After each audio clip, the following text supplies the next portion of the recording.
Hi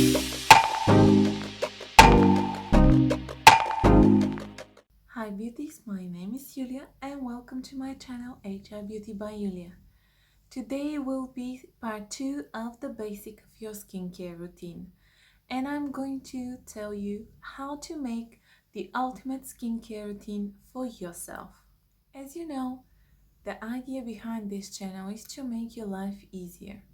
So although I don't think that skin types are something that has scientific background, and no healthcare professional talks about them because they are not studied by them, I'm going to use the names as concerns and speak how you can affect this kind of concerns in a good way and what can make them worse.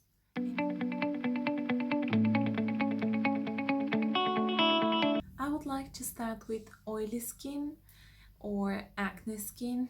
Whatever your problem is, they are quite related one with another. So let's say we are talking about oily acnetic type of skin.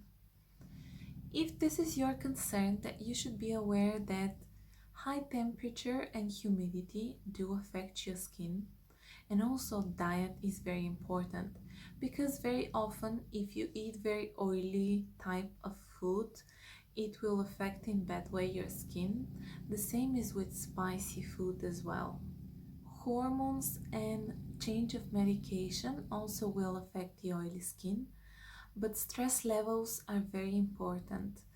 And it's not just in your head, but once when you are very stressed, your body will start produce a hormone called cortisol. And this hormone is making your skin to produce more oil. So if you're very stressed, your skin will become oilier. What you should focus on in order to improve your skin is really to keep it nice and clean, which means using the right product for it. Over cleaning your skin will make it just worse, so ideally you should cleanse morning and evening, and you should moisturize morning and evening and use sunblock. There's a lot of products now that are combining moisturizer with sunblock. Some of them are even tinted, so there you have the 3-in-1 type of products. And another that is very important thing is that you have to exfoliate, but don't overdo the job. Exfoliate 2-3 times a week, but not more. The idea is that if you remove the oil from your skin, you will remove the moisture as well, and you do need both of them. If your body feels like you're stripping everything, it will try to compensate what is lost, and it will continue to produce even more oil, and that's why your skin will get even worse from it. The products that you should be looking for are non-comedolytic type of products. Mineral makeup is a great idea.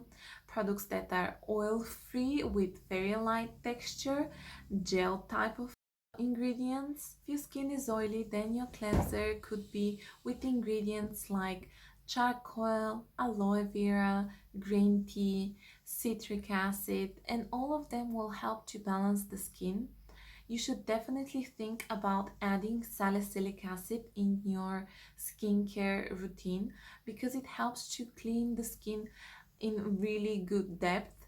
If you have acne, ingredients like benzoyl peroxide or azelaic acid will help a lot. Another acne benefiting ingredients is zinc. I would like to mention that very often people who have breakouts are thinking that they have dry skin, but their skin is dehydrated. I'm going to speak a little bit more about this later in this video, but dry skin means that you are not producing enough sebum or oil, while dehydrated means that there is not enough water or moisture into the skin. So if you're having breakouts and enlarged pores but your skin feels tight, you might consider lowering down the exfoliation and check what are the products that you're using. You're maybe exfoliating too much with things like salicylic acid or glycolic acid. Cleanse a little bit less. If your skin is dry and you have small pores, it feels quite tight, it might be a bit flaky and irritated sometimes, then things like heating, the cold, wind, sun exposure will definitely make your skin worse. Don't forget that hot bath and showers or prolonged showers and bath, aging and bad ingredients also are going to make your skin worse. Dry skin usually enjoys things like glycerin and essential oils, peptides, niacinamide. Other ingredients that will benefit dry skin are hyaluronic acid and squalane. If your skin is combination and you have oilier T-zone but dry cheeks, then you should know that all three products will benefit a lot. You have the most common skin type. It is very difficult to find out the right balance. For this type of skin, it's a good idea to have two separate kind of products and use on the cheeks something like gentle cleanser and use something more stringent on the T-zone in order to cut a little bit the oil production from this area. Many people believe that they have sensitive skin because they had one or two bad reactions towards products. In truth, sensitive skin means that you have bad reaction from most of the products. And whether it's stinging, redness, rashes, pimples, any kind of swallowing, it's quite annoying and quite disturbing. Alright guys, a little change of environment because my kids woke up, so now I'm hiding in the bedroom. I was up to sensitive skin. One too bad reaction from products means that just your skin doesn't agree with it. Maybe it's ingredients, maybe you apply too much, maybe it was a very high concentration of active ingredients. So just try something else. If your skin is sensitive, then you should completely forget about scrubbing. Whether it's exfoliants with harsh particles or soaps, mittens, a different kind of brushes, just avoid them in general. If you want to exfoliate, try to use lower pH products, so with different type of acids. If alpha hydroxy acids don't agree with your skin, then try something with polyhydroxy acids because they're much more gentle, their molecules are much larger, so they will cause less irritation to your skin. In your products, you should avoid alcohol, fragrances, perfumes, anything that can irritate your skin like menthol or sulfates. As for beneficial ingredients for sensitive skin, it will be ceramides, ingredients like aloe vera or soy protein, glycerin in your products will be also beneficial, and niacinamide or vitamin B3.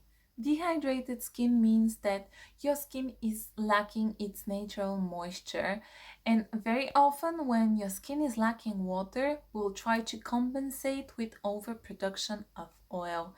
So your skin just goes completely crazy. It feels very tight, but you have blemishes. That's very often to see. What happens is that, for instance, you just don't drink enough water, or you do drink some water, but then you drink a lot of coffee as well. You end up having dehydrated skin. Say you went from eating everything to vegetarian or vegan or very low fat type of diet. That means that your skin might be lacking fatty acids like cholesterol, which are helping to retain the water into the skin. If your skin is dehydrated, then you can benefit from ingredients like niacinamide that can really benefit from almost, if not all, skin types and concerns really. You can benefit also from ingredients like ceramides, everything that can boost a bit your skin barrier. Also, hyaluronic acid, minerals like calcium or magnesium are very beneficial also for this type of skin.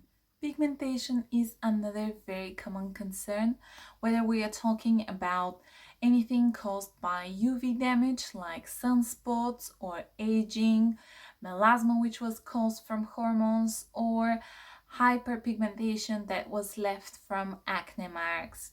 In each case, it means just uneven skin tone. For this type of concern, you can benefit from alpha-arbutin, licorice, kojic and lactic acid, niacinamide, and don't forget your vitamin C. Aging is quite inevitable, but still, some people are more predisposed to aging signs like sagging, wrinkles, whether they're deep lines or just fine lines around different areas like around the eyes or the mouth, especially if you're smoking. So for these type of concerns, you can use retinols, glycolic acid is a great idea. Another very beneficial ingredient is baguchi oil.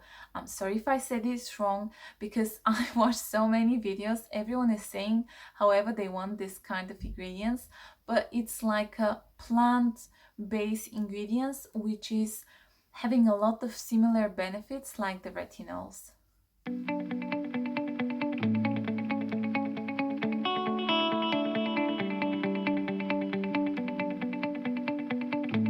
With the help of my previous video, you already did some testing. What are your skin types or concerns? And with this video, you already know what kind of ingredients to incorporate and what factors can make your skin worse. So now I'm giving you the routine. The first step of my routine is makeup remover. I personally don't wear makeup every day. You can see me in my videos with makeup because I look more human-like. But in my spare time, I have 2 young children and I just can't be bothered really. But if you do wear makeup, don't forget to remove it. I use makeup remover who is suitable for a water resistant makeup. Waterproof type of a makeup remover is a great idea because it will dissolve everything and you are going to wash your face afterwards anyway. Step 2 will be the cleanser. I use oil or different type of milky, creamy kind of cleansers which I apply on my face and then just wash. If your skin is oily, then you might prefer something like gel.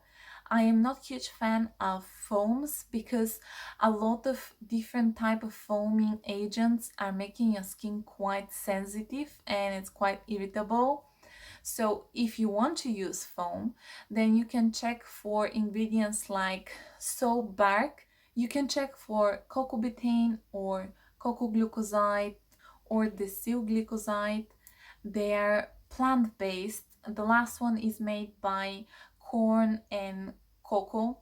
So it's something much more natural. It won't irritate your skin as much as the other one if you want to still use something more foam-like. With oily skin, you'll feel quite nice and clean, but you should be cleansing your face not more than 2-3 times a day. If your skin is dry and you feel like washing it in the morning and in the evening is too much, then you can wash it only in the evening, and then in the morning what you can do in order to cleanse your face is use your cotton pad and micellar water, and then go ahead with your serum, moisturizer, SPF, makeup, whatever you want to use. The next step in most of skincare routine will be toner. Now, it's up to you. I don't like toners. I don't advise you to use one. I don't really get the whole idea that when you wash your face, you have to rebalance it. It's really up to you. I haven't used toners since I was 16.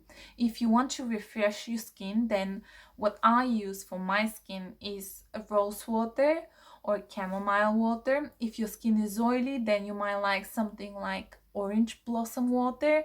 They are cheap, super effective, won't irritate your skin and make you feel nice and clean afterwards. If your skin is oily also, toner is different than lotion. There's different lotions with, say, salicylic acid and you can use once in a while, but this is not something that we are talking about as part of your cleansing routine. It's extra care because you have acne or blemishes or just oily skin that you want to try to control.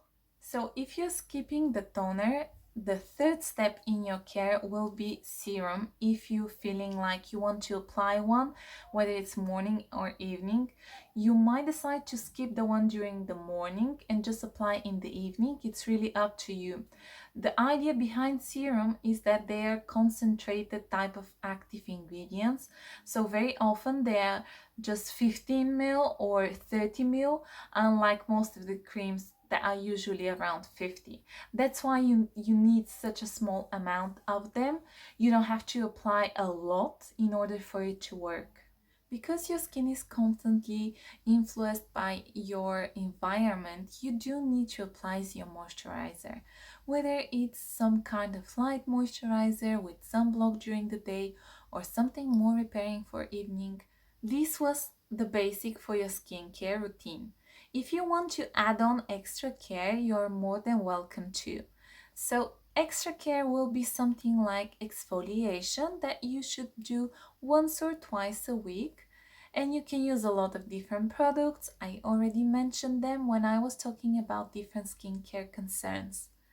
Another extra care will be your eye cream because this area is much thinner, and usually because all the framing, these are the first sign of aging around the eyes.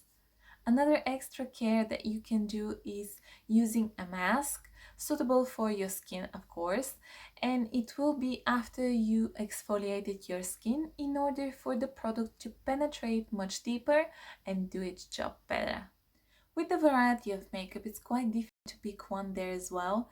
So for things like your foundation, you can check for mineral makeup, look for keywords like comedogenic or hypoallergenic, and fragrance.